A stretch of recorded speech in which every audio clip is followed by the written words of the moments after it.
Finally, a chance to talk about two of my favourite franchises ever, Professor Layton and Ace Attorney. With the long-awaited Professor Layton vs Phoenix Wright Ace Attorney having been released less than a month ago, it seems a better time than ever to look at and compare these two iconic visual novel series. One, a Japanese-made franchise set in England about a professor/detective solving puzzles, mysteries, and generally being a badass, and the other, a Japanese-made franchise set in America about a lawyer doing lawyery things. It's better than it sounds, trust me. They just need to be compared in a versus video such as this, and as a long-time fan of both franchises, I think I'm a pretty good guy to do it. And I might as well just throw in a review of the aforementioned Professor Layton vs Ace Attorney as a follow-up video too. I'm just going to be talking about the original DS trilogies for both franchises, comparing a game of each trilogy with each other for every category. And by original trilogies, I mean the Phoenix Wright Trilogy for Ace Attorney, and the first in release date trilogy for Layton, because then it went all Star Wars on itself with its prequel trilogy. And oddly, my favourite and least favourites fall in the same place on both franchises. So let's put forth this celebration of both franchises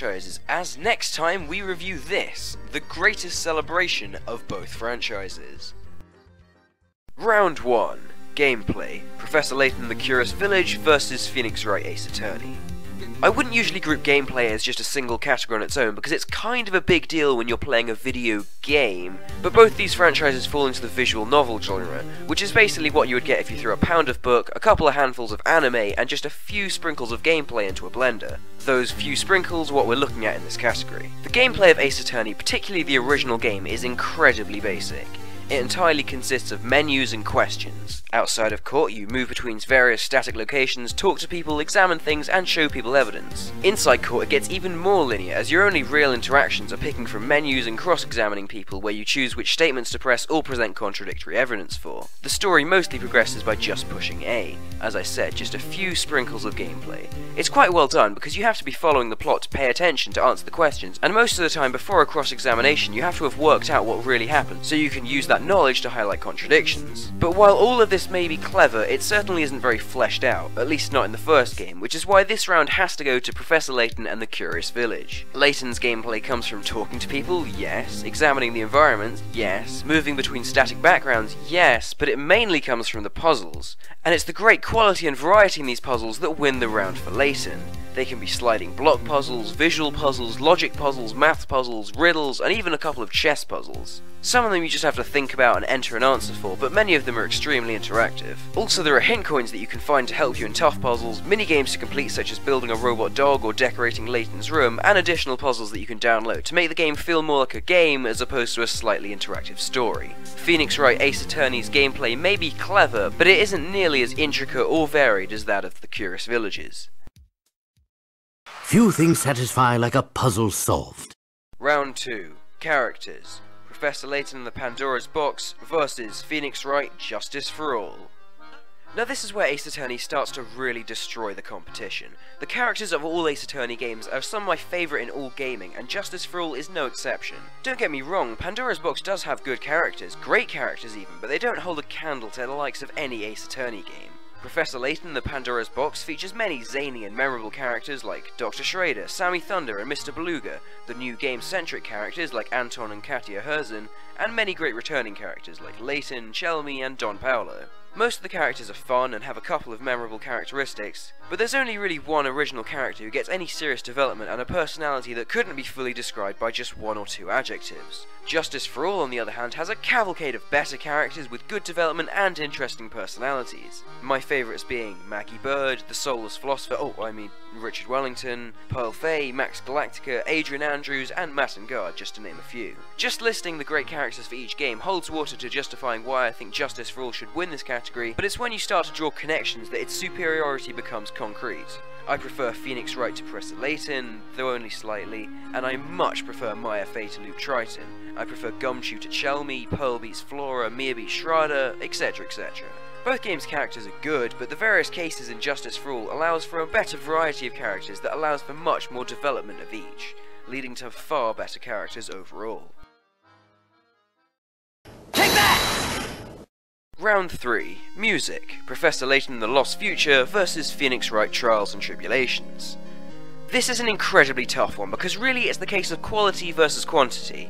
Professor Layton and the Lost Future has a soundtrack with a couple of truly perfect songs, and then lots of okay-ish songs. Trials and Tribulations, on the other hand, has many very, very good songs, but none matching the quality of the Lost Future main theme or Professor Layton's theme, which are two mind-blowingly good pieces of music. It's the case of Lost Future having 2 5-star songs, a few 4 stars, and the rest being 2 or 3 stars, and Trials and Tribulations having 20 or so 4-star pieces of music. But a soundtrack has to be rated as a whole, which is why, for me, Trials and Tribulations wins this round. There's a song to fit every mood in the courtroom, every location, and every character, and they're all bloody fantastic. My favourites being The Bitter Taste of Truth, Kudo's theme, The Tiger's theme, Cornered theme, Announce the Truth, Lordly Taylor, Hazy Scenery Under the Bridge, Atmi's theme, Damask's theme, Godot's theme, Dahlia's theme, Cross-Examination, Allegro. Holy crap, this soundtrack is vast in its goodness. I love how well the music in the courtroom matches the mood in the courtroom, and it leads to some sublime moments. The way the audio emphasis is solely on the music as all the dialogue is just text-based makes it kind of feel like a silent film.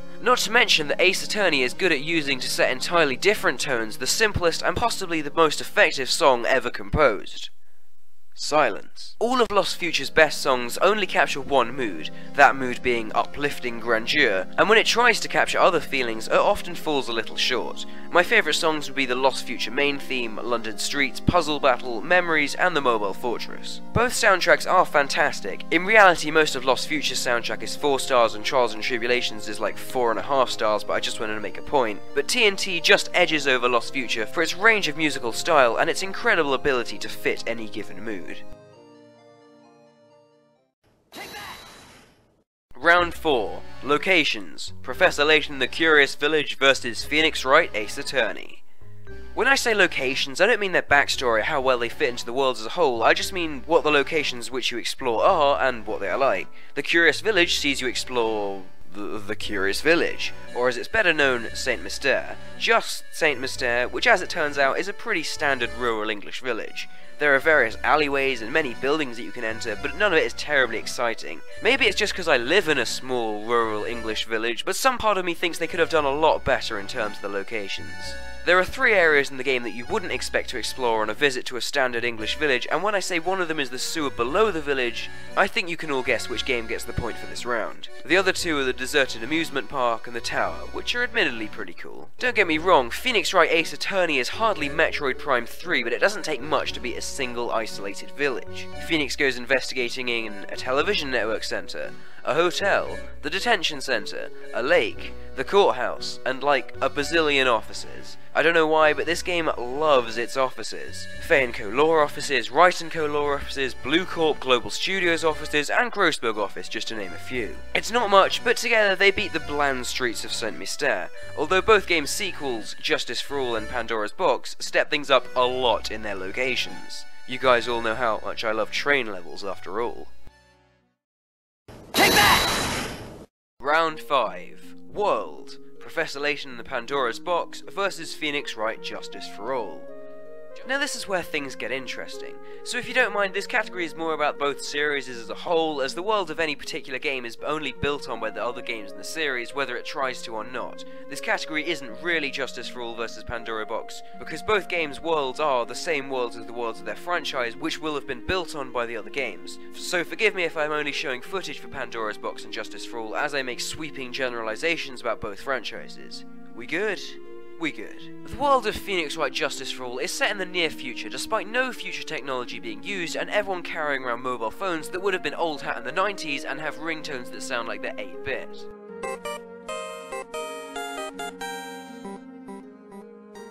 The world is like a fairly realistic anime. There's not much suspension of disbelief required to accept these stories. Some are a little far-fetched, but they're all fairly logical, as they need to be, because you've got to try and make some sense out of the crazy happenings in each case. But oddly, for a game obsessed with logical reasoning and uncovering the truth behind things, there is an element of the supernatural involved, most notably spirit channeling. As in, it's a thing. Your assistant throughout the game, Maya Fey, just happens to be a spirit medium in training and the next in line to the master of the Korean channeling technique. Just cuz. She can and will summon people beyond the grave for you to converse with, usually your dead mentor and her sister Mia. In fact, the second case of the game is centered around this ability and occasionally just becomes all kinds of wrong. Layton is also set in the future, not confirmed, but it sort of has to be for Professor Layton vs Ace Attorney to even exist, and it takes much better advantage of this fact. Everything in the Layton games, including Pandora's Box, is possible even if some of it is incredibly far-fetched. It's more about expansions on technology that does really exist, instead of weird bullshit like spirit channeling, which is why I prefer the world of Pandora's Box. It's crazy, it's zany, but if you think about some of the major plot twists, they make sense, however improbable they may be. The technology, especially the robotics, except I can't mention them because they don't appear in Pandora's Box, so I'll shut up now, is very, very cool. It seems like more is possible in the world of Layton, and you never know which way they're going to take it, which in my opinion makes it far more interesting. Few things satisfy like a puzzle solved. Round 6. Presentation. Professor Layton and the Lost Future vs Phoenix Wright Trials and Tribulations. So we've got the music, the locations, the world they fit into, and even the characters that inhabit it. But how is it all presented? How do these great assets come into play? I mean, in what way do they present themselves? Basically, I'm talking about the graphics, but because these are visual novels, it becomes more about how the graphics are used than what they actually look like. Which should be interesting, because The Lost Future and Trials and Tribulations both have the best overall presentation of both trilogies, as they've managed to fine-tune the presentation style of their previous entries. Trials and Tribulations is presented through a first-person view from the perspective of Phoenix Wright, except in court where it jarringly swaps to third person for added drama.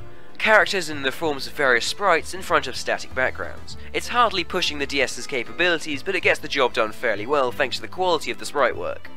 The Lost Future isn't much better. It's set in the third person with various characters on screen at once, facing each other to give the illusion of conversation. Hashtag oh my god, so immersive. The environments are slightly more detailed and they have a little more visual flair to them, which gives the game a better polish. But the big thing that separates the two games in the presentation department is the fully animated cutscenes of Lost Future. This has been something that Layton has done since its first game, and for the DS, they are hugely impressive. They're very anime-esque, extremely cinematic, and just entertaining to watch. Not to mention that they, and a few other select moments in the game, have full voice acting. Oh, and it doesn't hurt that The Lost Future in particular has some of the best moments in the series so far, and more than its fair share of obligatory finger-pointing.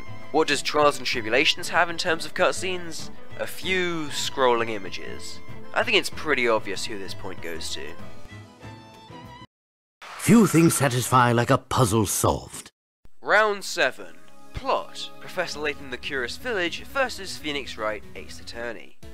Now for another big one. Story is kind of the main thing to keep you engaged in each game, so how it develops and the twists and turns of each game is extremely important. Phoenix Wright Ace Attorney's story is split between 5 cases, which all happen to be murder trials, that all mention and reference the DL6 incident leading up to the big finale in the 4th case. The 5th case was kind of just shoved on at the end. It kind of sucked too.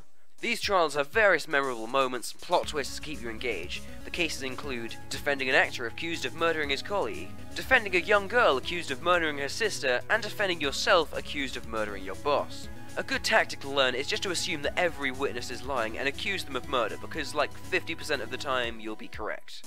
Things are never what they seem, and uncovering the truth is where the plot gets deepest and at its most interesting. Plot of Professor Layton the Curious Village might just be the greatest plot to any video game I've ever played, or at least one of my favourites. The setup wasn't too interesting, and the pacing can be a little slow, but come the plot twist at the end and you'll know exactly what I mean when I say amazing. I shan't spoil anything, so I can't really give an explanation why, but just take my word on it. It's insane. There's so many questions that are all explained perfectly and so many details that you may not have picked up on that all come into play in such a simple explanation of the events throughout the entire game that completely turns its own video game logic on its head. Ultimately, one massive storyline with many intricate details and mysteries within it is always going to beat 5 separate stories with some vague links tying them together, however good those short stories are. It also doesn't help that the story of the Curious Village is one of the best of any video game I've ever played. Few things satisfy like a puzzle solved. Round 8. Writing. Professor Layton and the Pandora's Box vs Phoenix Wright Justice for All. What's a book without its words, and what is a visual novel without its writing? Not a lot in one case, and a tangled mess of puzzles and objections in the other. The winner of this category for me is a little obvious, which might be because one game has flat out more of it. Most of your time in Pandora's Box will be spent doing puzzles and exploring, whereas pretty much all you do in Justice for All is read. So if you spend most of your time reading Injustice for All and the game doesn't totally suck, then we should be able to draw a logical conclusion that the writing must be pretty good, which it most definitely is. The characters have some great lines and catchphrases, conversations between the characters flow naturally and are entertaining, and Phoenix's monologue in his head can be pretty hilarious. Speaking of humour, it's absolutely brimming in Justice for All, whereas Pandora's Box has little to none. Most Layton humour comes from the Professor reacting to weird scenarios in his classy British way, or funny character designs with one-dimensional albeit slightly entertaining character archetypes. The humour in Ace Attorney comes from pop cultural references up the wazoo and ridiculous scenarios. That girl just brought a whip into this court and is attacking the judge. Lols. The writing can also be very effective at creating tension and drama too. Do the characters complement the writing, or does the writing complement the characters? Whatever, it doesn't matter because it makes a lot of sense for both of them to be better in one game. That game being, for the second time, Justice for All. Take that! Tiebreaker. Evolution. Professor Layton versus Ace Attorney. Wow, has it been even so far. So for the final tiebreaker point, let's look at both series as a whole, and something that all series need to accomplish if they want to continue and flourish. Evolution. Or how much each change has evolved and changed with each entry. My favourite game of the Layton Trilogy is The Curious Village, the first game, and my favourite of the Phoenix Wright Trilogy is Trials and Tribulations, the last game. So that should give you some hint as to which series tries harder to better itself with each entry. Every new Layton game tends to only add a fresh coat of paint, a few improvements to the graphics department, and maybe a few new minigames, as well as the obvious new plot, characters, locations, etc. If it ain't broke, don't fix it, and nobody should try and reinvent the wheel, but the Layton formula has hardly changed at all from Curious Village to Lost Future in terms of gameplay anyway. In terms of scope, it has actually grown quite a bit. It's gone from a single village, to 2 villages and a train, to the fucking future. Ace Attorney games tend to expand themselves a little more in scope, characters, and gameplay. Each game seems to introduce something new in terms of gameplay, which is good. Justice for All introduced the Magatama, which gave much more depth to the investigation sections and presenting profiles from the court record, and Trials and Tribulations introduced multiple playable characters and different time periods. This trend has continued beyond these games in the franchise too, with Dual Destinies being the most complex Ace Attorney yet with its mood matrix and fully 3D crime scenes. The characters have also changed from game to game more than they have done in Layton. Layton, Luke, Chelmy, and Don Paolo are pretty much the same in each game, but the confident, precise Phoenix Wright from TNT is much different from the timid rookie he was in the original game. I feel like the improvements made in each game in the Phoenix Wright Trilogy are far more substantial, which earns it its final point, which earns it the prestigious title of being slightly better than the Professor Layton Trilogy. Take that! Both series, and indeed both trilogies, are well worth your time and provide excellent experiences for gamers willing to trade intense action set pieces with thinking and logical deductions. I slightly prefer Ace Attorney for the reasons I've spent the last 15 or so minutes talking about, but both are seriously good, and both would hold places in my top 10 or maybe even 5 franchises of all time. If you want comparable review scores for each game, I'd say Curious Village gets a 9 out of 10, Pandora's Box gets an 8 out of 10, and Lost Future gets another 9 out of 10. Lost Future is probably technically the best, but I personally prefer Curious Village, though only slightly. As for Ace Attorney, I'd say the original gets a 7 out of 10. It's a little too simple, not very funny, and the cases never blew me away. Justice for All gets a 9.5 out of 10. Incredible game and glorious sequel. And Trials and Tribulations gets a 10 out of 10. Near perfect game and one of my favourites of all time. I hope I might have introduced you to some games that some of you may not have thought about playing, and above all, I hope that you enjoyed this video. Thanks for watching. Hello and welcome to End Slate. I thought I'd start doing these now as my previous end thingies were a little stupid. Links to my follow-up review of Layton vs Ace Attorney and to my first countdown of Levels Month, which we are technically in right now. Now you should go and play all 6 of the games I was talking about.